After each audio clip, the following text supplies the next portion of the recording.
છે મારા ગોગાના નામને, માળા લીધી છે મારા ગોગાના નામને. તું ના હોય તો ગોગા થાય રે મારી ગોગાથી ઓળખાણ, ગોગો મારી ઢાલ ને તલવાર.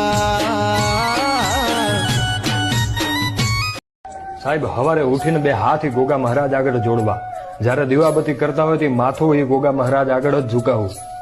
કદાચ ગમે એટલી પરિસ્થિતિ આવી જાય, ગમે એટલું દુઃખ આવી જાય, કદાચ હુકો રોટલો ખાવાને ઘરમાં નોબત આવી જાય, છતાંય આ માથું